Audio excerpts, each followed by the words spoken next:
Hello students, Dr. Shivani is here and today's topic is development of linguistic skills writing. हमने पिछले videos में आपको development of linguistic skills में 3 skills करा दी थी और आज की है आपकी writing skill. Teaching of writing. Writing is a graphical representation of speech. क्या है राइटिंग? ग्राफिकल रिप्रेजेंटेशन है स्पीच का। Teaching of writing is an important aspect of language teaching as writing skill reinforces oral and reading work. Writing skill क्या करती है? Oral और reading work को reinforce करती है। पहले भी मैंने बताया था रीडिंग स्किल में भी कि फ्रांसिस बेकन एक एसेइस्ट हुए हैं और उन्होंने अपने एक एसे में कहा है कि reading maketh a full man, conference a ready man and writing an exact man. Reading क्या करता है? व्यक्ति को कंप्लीट बनाता है। कॉन्फ्रेंस रेडी करता है अपने व्यूज को एक्सप्रेस करने के लिए। और राइटिंग क्या है? एग्जैक्ट मैन है। वास्तव में एग्जैक्ट मैन कौन सी स्किल करती है? Writing skill. गांधी जी ने भी कहा है, fair and legible handwriting makes a man perfect in all walks of life. जीवन के सभी क्षेत्रों में फेयर और सुंदर राइटिंग जीवन के सभी क्षेत्रों में व्यक्ति को परफेक्ट बनाता है, पूर्ण बनाता है। इसी संबंध में एक राइटर हुए हैं SSM गदर। उन्होंने भी कहा है कि writing is a means of preserving the knowledge which the pupil has gained or the judgments he has formed. It serves as a check on his forgetting useful items of knowledge and idea. Writing क्या है?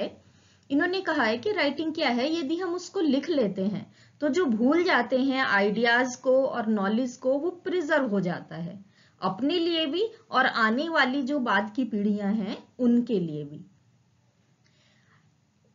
Teaching of writing involves the following aspects. Teaching of writing में अनेकों aspects होते हैं, जैसे teaching to develop the skills of controlling the small muscles of the fingers and the wrist while writing.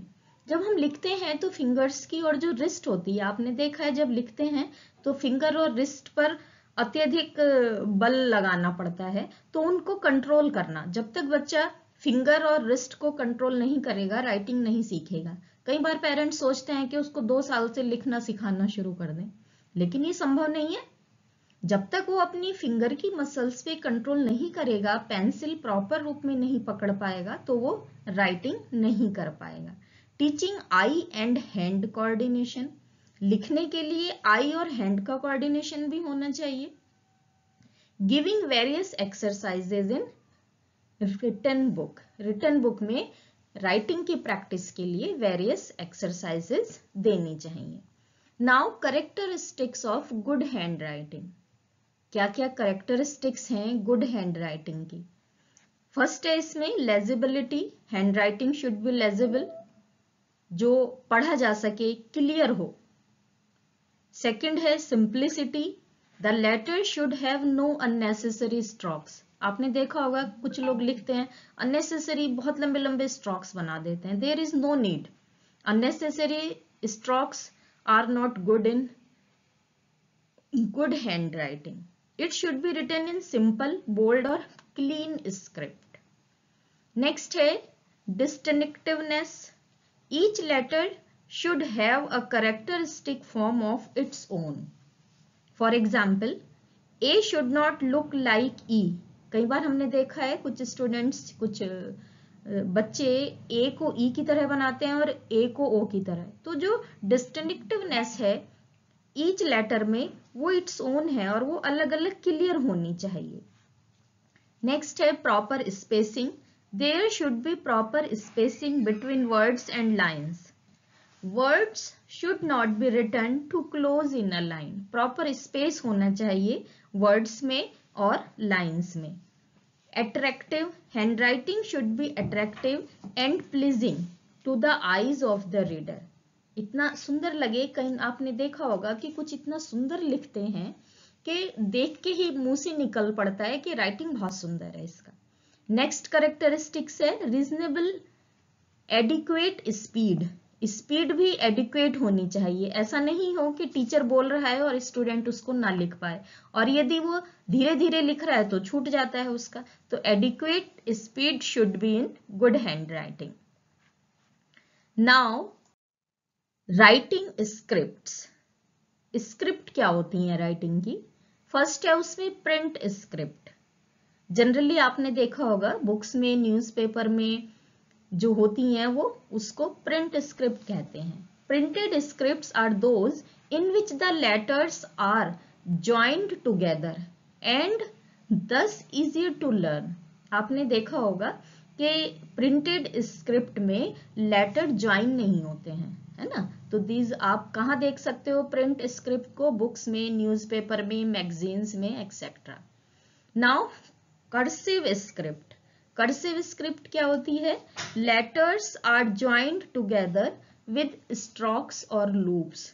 Strokes और loops से letters join रहते हैं, इसीलिए इसको रनिंग राइटिंग भी कहा जाता है। नेक्स्ट स्क्रिप्ट है rounded cursive script. Combination of printed and cursive. Rounded cursive script में क्या होता है? प्रिंट और कर्सिव दोनों तरह के होते हैं। कहीं तो लेटर्स स्ट्रोक्स और लूप से ज्वाइंट होते हैं और कहीं पर नहीं होते। इसको मैरियन रिचार्डसन स्क्रिप्ट भी कहते हैं। राउंडेड कर्सिव स्क्रिप्ट को मैरियन रिचार्डसन स्क्रिप्ट भी कहते हैं। Now style of writing. Style क्या होता है राइटिंग का? तो फर्स्ट है इसमें vertical. In this style letters are straight, it is the best style. Letters straight होते हैं। सेकंड है slanted. Slanted style is of two types, दो प्रकार का होता है, forward and backward. Forward slant में letters are written in forward style, and backward slant में in this letters are written in backward style. Now methods of teaching writing. Teaching writing के methods क्या हैं? First method is kindergarten method.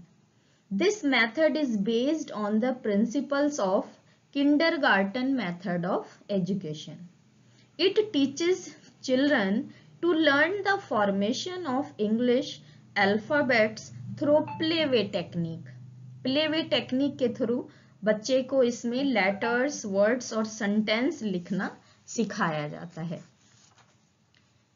Next method is tracing method. In this method, the learner is required to make movements over the printed letters with a pen or a pencil. Tracing method में क्या होता है कि print होता है, उसमें लिखा dot dot से या लाइन आपने लिखा, उसके ऊपर बच्चा पेंसिल से घुमाता है और ऐसे ही वो उन डॉट्स को मिलाने में या आपने वर्ड लिखा उसके ऊपर पेंसिल घुमाने में उसको वो सीख जाता है। नेक्स्ट मेथड है free imitation method. In this method the students imitate the printed letters in their notebooks और कॉपी। आपने ऊपर लाइन लिखी, छोटे बच्चों को वर्क देते हैं राइटिंग का, ऊपर आपने लिखा, नीचे की सारी लाइन में स्टूडेंट लिखते हैं। फ्री इमिटेशन मेथड वो डॉट डॉट नहीं होता, डॉट डॉट ट्रेसिंग मेथड में, फ्री इमिटेशन मेथड में आपने एक लाइन लिखी और बच्चा उसको कॉपी करता है, चाहे तो आप ब्लैक बोर्ड पे चाहे बच्चे की कॉपी पे, तो उसको फ्री इमिटेशन मेथड कहा जाता है। नाउ नेक्स्ट मेथड इज, जो कि मोस्ट इंपॉर्टेंट है और कई बार पेडागोजी से रिलेटेड जिन कॉम्पिटिशन्स में क्वेश्चन पूछे जाते हैं तो उसमें भी आता है कि FG फ्रेंच मेथड कौन से स्किल से रिलेटेड है। तो now next method is FG French method. In this method child learns certain basic movements. Basic movements हैं और स्टूडेंट्स को, चाइल्ड को वो सिखाए जाते हैं। कौन से मूवमेंट हैं? First of all teaching strokes, बच्चे को लाइन बनाना सिखाया जाता है, तिरछी, प्लस, मल्टीप्लिकेशन, लाइन क्रॉस करके। तो ऐसी लाइनें देखते हैं कि सबसे पहले स्टूडेंट इन लाइनों को सीख ले, स्ट्रोक्स को सीख ले। फिर उसके बाद टीचिंग सर्कल्स, सर्कल्स बनाने सिखाए जाते हैं बच्चों को। फिर teaching combination of strokes and circle, क्योंकि अलग अलग अल्फाबेट कुछ तो स्ट्रोक से बनते हैं, कैपिटल लेटर्स, स्मॉल लेटर्स, कुछ सर्कल से बनते हैं, कुछ लेटर्स कॉम्बिनेशन स्ट्रोक्स और सर्कल के कॉम्बिनेशन से बनते हैं। उसके बाद बच्चे को कर्व्स बनाने सिखाए जाते हैं, क्योंकि कुछ स्मॉल लेटर्स कर्व्स से बनते हैं। फिर teaching combination of strokes and curves, फिर स्ट्रोक्स और कर्व्स से कॉम्बिनेशन करके, फिर स्ट्रोक्स, कर्व, सर्कल्स, इन सब का कॉम्बिनेशन करके जो अल्फाबेट्स बनते हैं स्टूडेंट्स को, वो सिखाए जाते हैं। तो एफजी फ्रेंच मेथड्स में वेरियस बेसिक मूवमेंट हैं जो स्टूडेंट्स को सिखाए जाते हैं।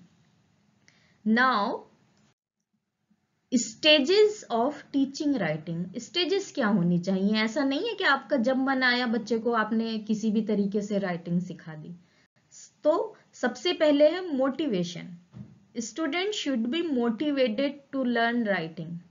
मोटिवेशन तो हर एक्टिविटी को सीखने के लिए कंपलसरी है, क्योंकि बिना मोटिवेटेड हुए, सेल्फ मोटिवेशन बहुत जरूरी है, बिना मोटिवेटेड हुए तो कोई भी कार्य नहीं किया जा सकता। तो स्टेजेस ऑफ टीचिंग राइटिंग में फर्स्ट है motivation. Student should be motivated to learn writing. The teacher should use various techniques of motivation such as giving grades, stars, sweets, medals etcetera. आपने देखा भी होगा स्टूडेंट्स को हम कॉपी में देते हैं, स्टार्स दिए तो बच्चे बहुत खुश हो गए, गुड दिया, वेरी गुड दिया, उससे मोटिवेशन मिलती है, बच्चे को इंटरनल मोटिवेशन मिलती है और अच्छा काम करने की। Now second point is penmanship. ये क्या होता है?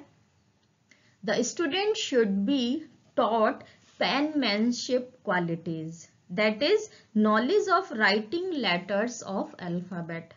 अल्फाबेट्स कैसे लिखे जाते हैं उनकी नॉलेज देना। सबसे पहले तो मोटिवेशन, स्टूडेंट लिखने के लिए रेडी है, तैयार है, उसका मन है, वो उसको सीखेगा। जब तक मन नहीं होगा आप बच्चे को लिखना नहीं सिखा सकते। उसके बाद पेनमैनशिप के लेटर्स कैसे लिखे जाते हैं, अल्फाबेट्स कैसे लिखे जाते हैं, वो सिखाना है। फिर राइटिंग वर्ड्स और सेंटेंसेस, उसके बाद हम वर्ड्स और सेंटेंसेस सिखाने की कोशिश करते हैं।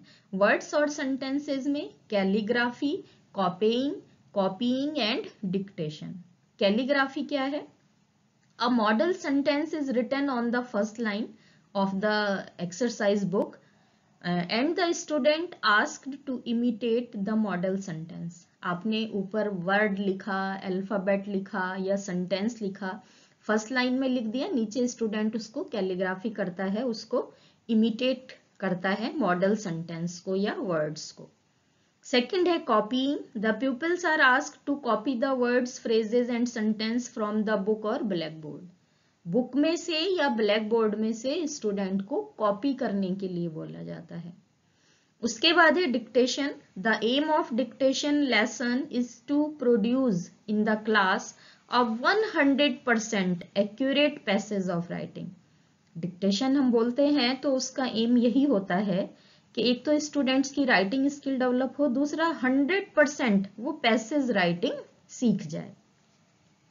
Now causes of bad hand writing. Bad hand writing के कॉजेज क्या हैं? स्टूडेंट्स का हैंड राइटिंग क्यों गंदा होता है? तो फर्स्ट है इसमें lack of practice in writing.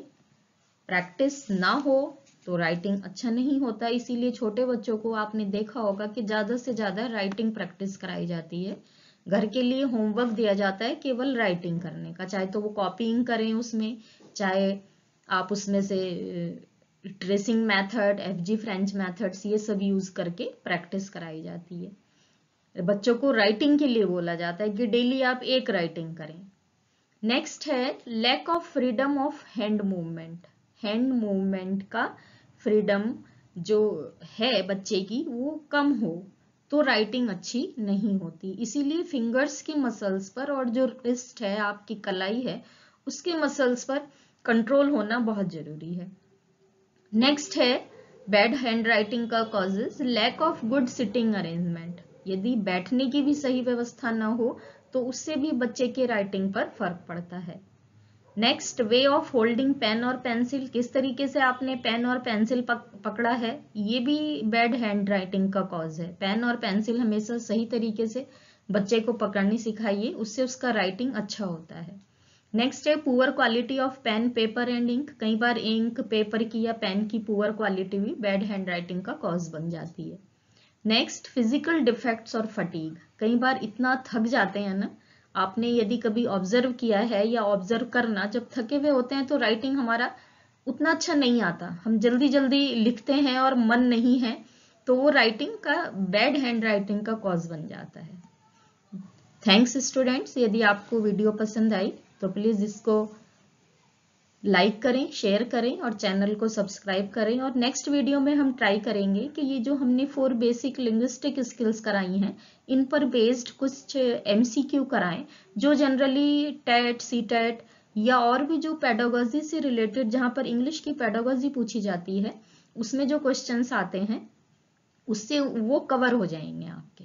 धन्यवाद।